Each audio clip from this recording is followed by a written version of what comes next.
ነገሮች እየተካረሩ እንጂ እየተቀዛቀዙ የማይመስሉ ነገሮች እያየን ነው። የኢትዮጵያ ስሟ ካልተቀየረ ወደ ምክክር አልመጣም። ኢትዮጵያ የምትባል ሀገር እስካለች ድረስ ካልፈረሰች ድረስ ወደ ምክክር አልመጣም። የብሔር ጉዳይን በጣም አሁንም አፍጠው የሚከላከሉለት ወይም የሚከራከሩለት ወይም ከሀገራዊ ጉዳይ አጉልተው ራሱ የሚመለከቱት እንደ ህዝብ ሳይሆን ልሂቃኖችም ጭምር ማአት ናቸውና አይን ላጠፋ አይን ብለን ከተነሳን መላው ዓለም አይነ ስውር ይሆናል ይላል። ትልልቅ የመንግስት ባለስልጣናት የምክክር ኮሚሽኑን በተመለከተ የነበራቸው አረዳድ እዚያና እዚህ ነው። እዛ አንተ ስትጠይቅ ያኮረፉ ሰዎች ናቸው። እናንተም እንደ ሰው ብሔር አላችሁ፣ ሃይማኖት አላችሁ፣ ወደ 11 ኮሚሽነሮች አላችሁ።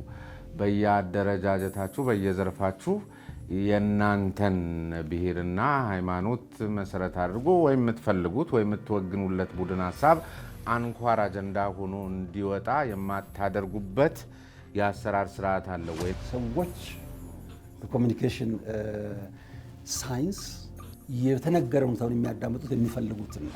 በተለይ አሁን ኢትዮጵያ ውስጥ ያሉት ተፈናቃዮች አብዛኞቹ በተፈጥሮ አደጋ ሳይሆን ሰው ሰራሽ በሆኑ ግጭቶች ምክንያት የተፈናቀሉ ናቸውና ብዙ ሲጠብቁ ከወገኖቻቸው ብዙ ያላገኙ ስለ ዳቦ የሚያስቡ የተራቡ የታረዙ ወዘተርፈ ናቸው። አሁን እነሱ ጋር ሄደን አጀንዳ ለይተን መጣን ብትሉ ስለ ኢትዮጵያ እነሱ አሁን ብዙ ያሳስባቸዋል ስለሚበሉት ዳቦ ተቸግረው። ትግራይን ትተን ምክክር ተካሄደ ብለን መናገርም አንችልም። ኢቭን ደግሞ አንዳንድ ጊዜ ህዝብ መስለውስ ሙሉ የካድሬስ አጀንዳ ሰብስባችሁ መታችሁ ቢሆን በምን ይታወቃል? በተለይ ወደ አማራ ክልል ስንሄድ ባለፈው አንተም እንደሰማኸው የነበረን ተግዳሮት አይገባም አይቻልም ነበር።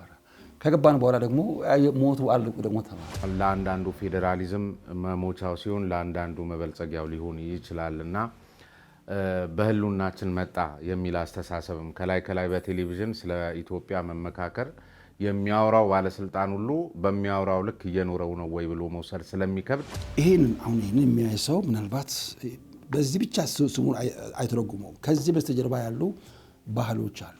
ቅርጹ ለምን እንደዚህ ሆነ፣ ከየት ነው የተሰራው፣ የመጣበት ይህንን ባለ ኩባያ ከማለት ይልቅ የኩባያው እንዲያውም ስሜነ ቢሮ ነው ያለው። ስሜነ እንዲያርገው ነበር። ስለዚህ ስሜነ ከዛ ይመጣ ስለሆነ ይሄ አሁን እኮ ዝም ብሎ የሚያስቀኝ አሁን ይሄ ከጅማ ነው በቀደም የመጣውና ይሄ ስሜን የጅማ ኦሮሞ ነው የሚል ደግሞ አለ።